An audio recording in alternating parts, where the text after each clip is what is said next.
오늘도 중심을 잡는 중입니다. 휘청이고 흔들려도 나만의 중심을 찾아서. 필요함의 무게.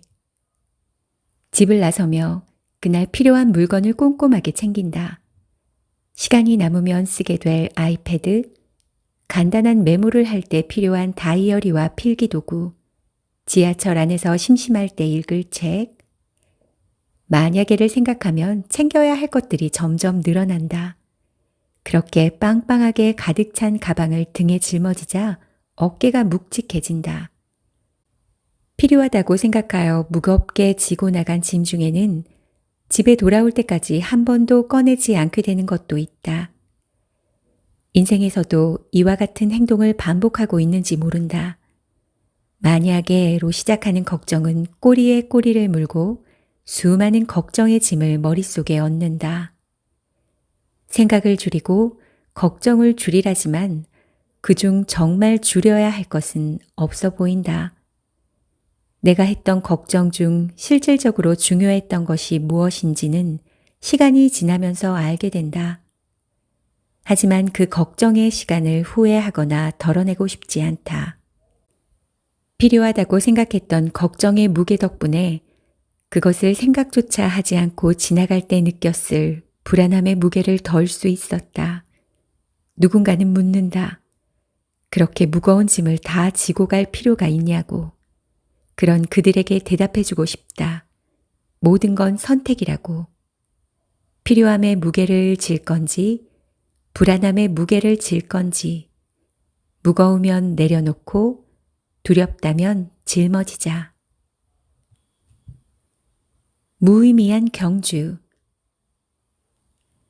SNS 속 화려한 일상을 누리며 행복해 보이는 사람들.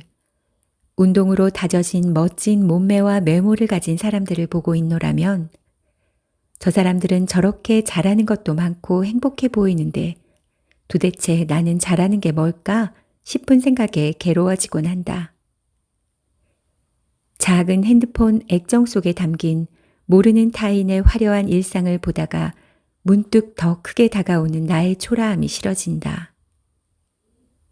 비교가 옳지 않다는 것을 알면서도 자꾸만 보게 되는 기계 속 너머 다른 이의 삶.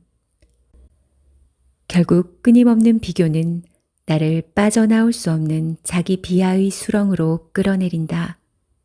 자기 비하는 상대에 대한 부러움과 질투라는 감정으로 변하고 질투는 나의 무능에 대한 불안으로 표출된다. 우리는 때때로 남의 능력을 부러워하고 시기한다. 그 시기심은 일상을 열심히 달려야 할 원동력이 되어주기도 하지만 대부분 나의 자존감을 갉아먹고 남보다 뒤처지지 않기 위해 경쟁하게 만든다.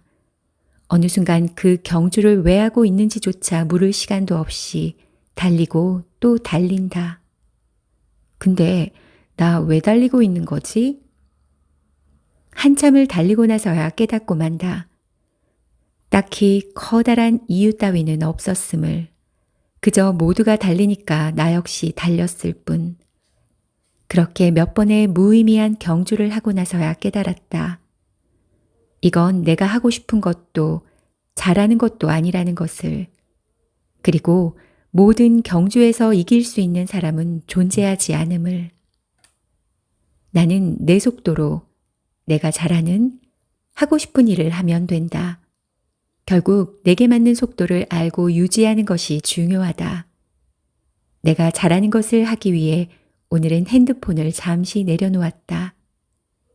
잘하는 것을 하기 위해 잠시 멈추는 것, 멈춤을 통해 현재를 살피는 것, 그것부터가 내가 잘하는 걸 찾을 수 있는 시작임을 깨닫는다. 선택도 내 목, 책임도 내 목. 우리는 매일 눈을 뜬 순간부터 선택이라는 기로에 놓인다. 알람 소리에 잠에서 깰 건지, 조금 더 눈을 붙이고 회사에 지각을 할 것인지, 눈앞에 놓인 달콤한 음식을 마음껏 먹을 것인지, 식탐을 줄이고 건강한 몸을 유지할 것인지, 또 나를 힘들게 하는 동료에게 한마디 하고 껄끄러움을 택할 건지, 하고 싶은 말을 꾹 참고 홀로 견딜 것인지. 선택의 결과가 나오면 종종 택하지 않은 선택지를 바라보며 후회를 하고는 했다. 그때 그러지 말걸. 아, 이렇게 말했으면 더 좋았을걸. 선택의 순간이 지나고 나면 최선의 선택지가 보인다. 왜 그때는 생각해내지 못한 것인지 과거의 나에 대한 자책이 자꾸만 후회하게 만든다. 하지만 이내 깨닫는 건 후회는 한 박자 늦게 내뱉는 뒤늦은 추임새 같은 거라는 사실이다. 결과를 알고 난 뒤 그게 최선의 선택지였다고 말하는 쓸모없는 추임새 같은 거다. 어쩌면 가보지 않은 길에 대한 미련이 만들어낸 환상 같은 거랄까? 환상에서 깨기 위해 그 당시로서는 최선의 선택을 했던 나 자신을 자책하지 않기 위해 후회를 예방하는 한마디를 책상 위에 붙여놓는다. 나의 선택은 그 순간 내가 최선이라고 생각한 것. 선택은 내 목, 책임도 내 목. 잊지 말자. 따뜻한 착각. 나는 사람들의 마음을 잘 살피는 편이다. 한편으로는 눈치가 빠르다고 할 수 있고 배려가 넘친다고 할 수 있다. 그로 인해 인간관계에서도 나보다는 상대가 원하는 것을 먼저 생각하곤 했다. 친구의 표정이 어두운 날에는 친구의 기분을 살피며 배려했고, 직장에서 업무를 나눌 때에도 누군가 더 일을 해야 한다면 내가 하기를 선택했다. 그렇게 작은 배려들을 통해 마음을 쓰며 스스로 뿌듯해했다. 이런 내 마음을 상대가 헤아려 줄 거라고 생각했고, 그 안에는 그 헤아림을 통해 인정받고 싶은 욕구가 가득했다. 하지만 상대에게 여러 번 배려를 건넸음에도 돌아오는 배려가 없을 때면 마음속 겹겹이 서운함이 쌓이기 시작했다. 어떤 날에는 쌓인 서운함이 차고 넘쳐 감정둑이 무너지기도 했다.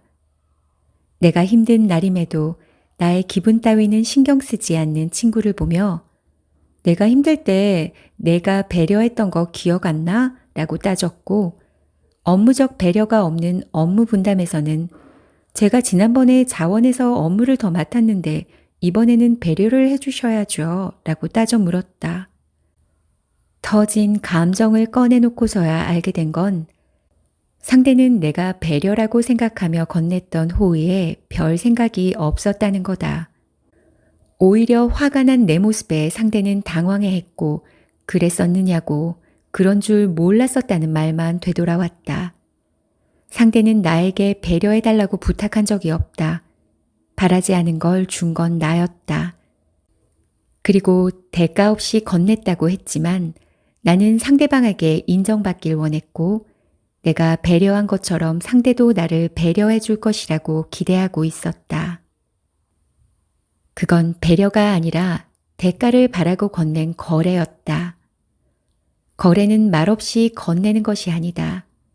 서로가 서로에게 득이 되는 것을 말하고 그에 따른 거래 조건을 말하는 것이 맞다. 하지만 난 그렇게 하지 않았다. 숨겨진 의도를 가지고 접근했기에 상대는 알지 못했고 그 의도를 알고 난 뒤에는 나의 의도된 행동에 더 당황스러워했다. 상대를 위해 한 것이라면 대가를 바라지 말자.